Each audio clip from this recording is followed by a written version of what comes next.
Bonjour, bienvenue sur le plateau de la French Care BPI France. Nous réfléchissons ensemble à la transformation du système de santé français et transformer la santé.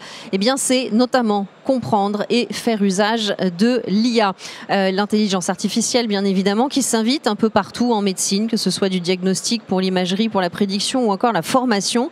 Elle promet de transformer, elle transforme déjà profondément le quotidien des professionnels de santé. Et en parallèle, bien évidemment, elle soulève aussi des questions essentielles, des questions de fiabilité, des questions d'éthique et des questions d'accès aux données. C'est tout cela que nous allons voir avec nos deux intervenants. Bonjour messieurs, Julien Delpech, CEO d'Invivox, et Roman Konzari, pardon, c'est comme ça qu'on dit? J'aurais dû vous demander avant, je suis désolée. Chirurgien maxillofacial à l'hôpital Necker, et vous êtes aussi directeur médical du Health Data Hub. Alors, messieurs, peut-être une première question pour commencer. L'intelligence artificielle est sur toutes les lèvres. Est-ce que c'est une véritable nouveauté, finalement? Julien Delpech. Alors peut-être pour démarrer, effectivement, l'intelligence artificielle est sur toutes les lèvres. Ça fait penser un petit peu au sexe avec les ados. Hein, on en parle beaucoup, mais on le pratique peu. Et aujourd'hui, de la même manière, on subit énormément l'intelligence artificielle. On, le public, mais aussi les professionnels de santé, les médecins. Et donc l'idée, c'est aussi de pouvoir former dans le futur, et le plus rapidement possible, les professionnels de santé à l'utilisation pratique de l'intelligence artificielle pour qu'on ne soit pas juste dans la passivité et de le fait de subir l'intelligence artificielle. C'est aussi ce que vous percevez, Roman Konzari? Oui, du côté des soignants, il y a deux enjeux liés à l'intelligence artificielle. Le premier enjeu, c'est qu'on est dans une phase qu'on pourrait appeler de concrétisation et d'entrée de l'intelligence artificielle dans les soins courants. Donc il faut apprendre à s'approprier ces outils, à les intégrer dans la pratique clinique quotidienne. Et ça, pour le coup, c'est relativement nouveau, le fait que des outils qui étaient plutôt du domaine de la recherche fassent partie maintenant du quotidien des soignants. Et le deuxième enjeu, comme l'a souligné Julien, c'est que les soignants doivent être des acteurs de l'innovation et du développement des outils d'intelligence artificielle. Et ça aussi, ça nécessite de la formation et de l'appropriation.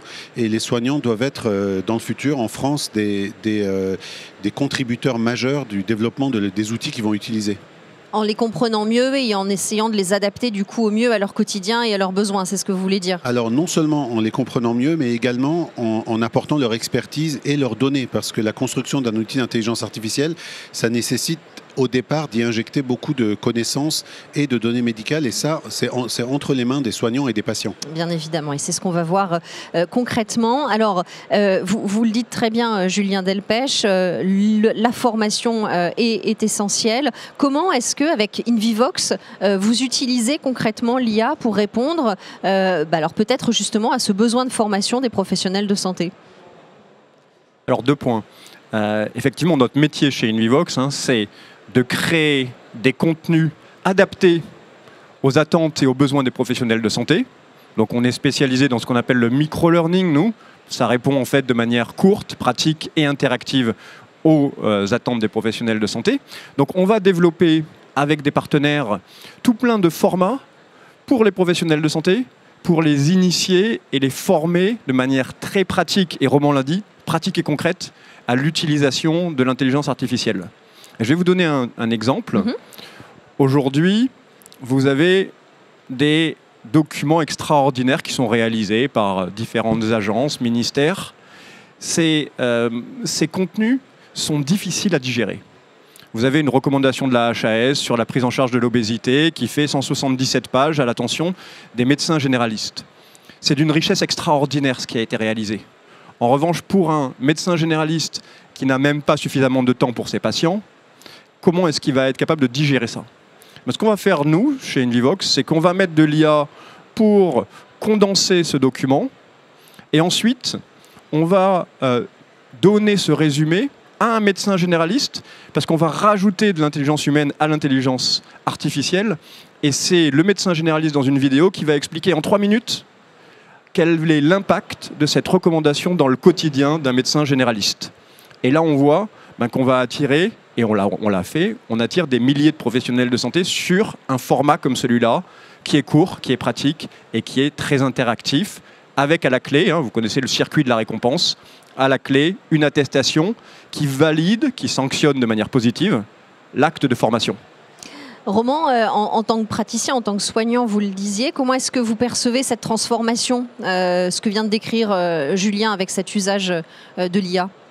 Alors nous avons de plus en plus d'outils dans notre quotidien qui intègrent des algorithmes d'intelligence artificielle. Ça va d'outils très perfectionnés de diagnostic jusqu'à des outils du quotidien, comme par exemple nos outils de dictée automatique pour enregistrer nos courriers. Donc il y a toute une phase d'acclimatation qui est nécessaire et cette acclimatation passe par une étape de formation. Il y a eu ces dernières années de grandes initiatives pour ancrer la formation en intelligence artificielle dès le début de la formation médicale. Moi je suis aussi prof à l'université Paris-Cité, donc je m'occupe d'étudiants en premier, deuxième et troisième cycle dans le cours de leur formation médicale. Et maintenant, la formation à la santé numérique fait partie des enseignements à la faculté de médecine. Donc les étudiants arrivent au stade d'interne, c'est-à-dire de médecin en formation avec un bagage dans le domaine de la santé numérique en général, mais aussi de l'IA. Et puis au cours de leur formation de troisième cycle, ils ont l'occasion d'apprendre des choses plus avancées sur l'IA, notamment avec des diplômes d'université qui se créent dans différentes universités, dont la mienne. On a un diplôme d'université d'IA en santé qu'on a lancé il y a quelques années avec des consoeurs et des confrères et qui donne les bases en fait de la compréhension de ce monde à des praticiens, des médecins, des pharmaciens, des dentistes. Et puis il y a aussi des formations beaucoup plus avancées pour les gens qui veulent vraiment rentrer dans le monde de participer à la création d'algorithmes, de formation en informatique. Mais en tout cas, la base de l'acclimatation à la santé numérique fait maintenant partie de la formation de tous les futurs médecins. Donc effectivement, on voit à quel point l'IA est présent maintenant dans le secteur de la santé, dans la formation, dans le quotidien. Et du coup, j'aimerais qu'on voit ensemble comment est-ce que ces contenus qui contiennent du contenu qui contiennent avec de l'IA sont fiables, sont validés. C'est cette question que j'aimerais maintenant vous poser. Comment est-ce que vous allez avoir un retour de confiance des professionnels, Julien Delpech ? Alors, je vais vous redonner un exemple. J'ai participé il y a quelques mois de ça à une grande conférence dans le domaine de la dermatologie.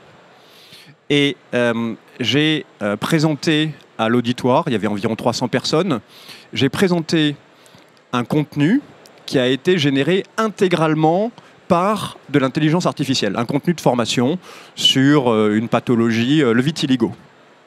Et j'ai demandé, avec un outil de vote en ligne, j'ai demandé aux personnes présentes dans la salle de voter sur une échelle de 1 à 10, quel était le degré de confiance qu'ils accordaient à ce contenu. En sachant ou pas que c'était généré par une IA ? Bien sûr, je leur disais c'est généré purement et simplement par une IA. Et le résultat était aux alentours de 3,8 sur une échelle de 10. Et ensuite, j'ai introduit un biais où j'ai remontré exactement le même contenu en leur expliquant que ce contenu avait été validé par le professeur Rubéol du CHU d'Amiens. Et je leur ai posé la même question à ce moment-là. Quel est le degré de confiance que vous accordez ? Et on est monté comme ça au-dessus de 8. Et c'est là où j'en reviens, moi, énormément sur l'IA. Je dis que l'IA, c'est formidable, à condition aujourd'hui encore d'associer de l'IA dans le contexte de la formation à de l'intelligence humaine. On passe de 3 à 8 sur le même contenu, simplement en manifestant qu'il y a eu une validation humaine du contenu. Roman, finalement, ça rejoint ce que vous disiez quand vous disiez que les soignants devaient être acteurs et apporter leur expertise et dans la collecte des données. Comment est-ce que vous, dans vos fonctions notamment au Health Data Hub, vous apportez des garanties pour sécuriser les usages de l'IA ? Alors la réutilisation des données de santé, c'est un domaine très vaste, mais qui est vraiment au cœur de l'IA, parce que avant le développement de l'IA, la grande partie des données qui étaient utilisées en recherche médicale utile, c'était des données prospectives dans le cadre d'études cliniques, donc extrêmement structurées, extrêmement propres, entre guillemets, dans un sens statistique. Aujourd'hui, pour développer les algorithmes d'IA, on est amené à utiliser des données rétrospectives qui ont été acquises, comme on dit, en vie réelle, c'est-à-dire dans le cadre des soins. Et donc, c'est des données qui sont beaucoup plus hétérogènes en structure, en manière de collecte, par exemple, de récolter à des âges qui ne sont pas standardisés, etc. Donc, cette nouvelle focalisation sur la réutilisation des données acquises dans le cadre du soin nécessite énormément de garanties à la fois de sécurité et aussi de contrôle qualité. Et cette problématique de la réutilisation des données de santé, elle n'est pas uniquement liée à l'IA, mais elle a été vraiment mise en avant par les besoins de l'IA. Et c'est l'une des missions de la structure dans laquelle je travaille, qui s'appelle le Health Data Hub, qui est de créer les conditions à la fois scientifiques de validité, mais aussi éthiques, éthique, de sécurité pour qu'on puisse tirer le profit maximum de ces données qui ont déjà été récoltées et qui se trouvent dans des lieux hétérogènes comme dans différents hôpitaux, dans différents registres, dans différentes cohortes, de pouvoir les mettre ensemble et de réunir la masse de données nécessaire pour créer un nouvel algorithme. Donc ça, c'est une première étape. Et ensuite, les soignants interviennent aussi donc, dans la validation des outils qui sont créés à partir de ces données. Donc ça, c'est l'étape suivante. Et c'est ce que soulignait Julien. Pour qu'un outil soit utilisé, il faut non seulement qu'il soit performant, fiable, valide, mais il faut aussi qu'il ait la confiance des soignants. Et c'est quelque chose qui n'est pas toujours palpable. Et donc, il faut créer les conditions d'acceptation de ces nouveaux outils dans la pratique des soins. Et ça, c'est tout un travail aussi de faire entrer ces nouvelles technologies dans la pratique clinique courante. Et vous parliez de validité, vous parliez d'éthique aussi autour de ces données pour justement générer cette confiance. Est-ce qu'il y a des lignes rouges, des garde-fous pour encadrer l'usage et le réusage de ces données? Alors bien sûr, il y a un cadre réglementaire très strict en France. Par exemple, en France, on ne peut pas vendre des données de santé. Il y a des limites très claires à ce qu'on peut faire et ne pas faire avec les données de santé.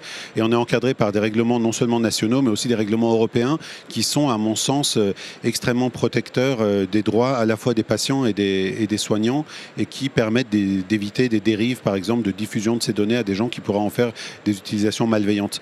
Donc on est dans un cadre extrêmement sécurisé et dans ce cadre-là, on a quand même suffisamment de possibilités pour lancer avec l'accord des associations de patients, avec l'accord des soignants, avec l'accord des personnes qui ont participé à la collecte des données, des grandes mises en commun de données de différentes sources qui permettent de développer des algorithmes innovants qui transforment la pratique clinique. Oui, parce qu'il faut trouver un équilibre en fait entre une contrainte et une sécurité. C'est un équilibre qui doit être assez parfois difficile à trouver. Bien sûr, mais on a toutes sortes d'organismes en France qui assurent de la préservation de cet équilibre. Par exemple, les grands projets de réutilisation de données de santé passent par l'examen de comités spécialisés où des experts se réunissent et définissent, par exemple, si un projet remplit des conditions de validité scientifique. Ça, c'est le CESRES, par exemple, qui décide ce genre de choses, ou des conditions de sécurité. Par exemple, c'est la CNIL qui décide de ce genre de choses.